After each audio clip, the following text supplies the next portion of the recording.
আজ আমি যে বিষয়টি নিয়ে কথা বলবো তা হলো ক্রিকেট। ক্রিকেট শুধু একটি খেলা নয়, এটি আমাদের আবেগ, আমাদের ভালোবাসা এবং জাতীয় ঐক্যের প্রতীক। ছোট থেকে বড়, ধনী থেকে দরিদ্র, সবার মন জয় করে নিয়েছে এই খেলা। ক্রিকেট মাঠে 5 জন খেলোয়াড় থাকলেও মাঠের বাইরের কোটি মানুষের হৃদস্পন্দন সঙ্গে যেন জড়িয়ে থাকে প্রতিটি বল, প্রতিটি উইকেট এবং প্রতিটি রান। বাংলাদেশের মানুষ ক্রিকেট নিয়ে যতটা উন্মাদনা প্রকাশ করে তা সত্যি বিস্ময়কর।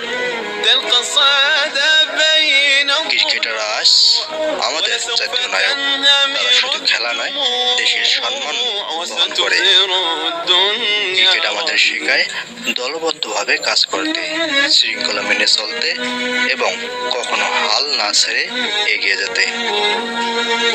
পরিশেষে বলবো, আসুন আমরা ক্রিকেটকে শুধু খেলা হিসেবে নয়, আমাদের চরিত্র গঠনের একটি উত্তম মাধ্যম হিসেবে দেখি।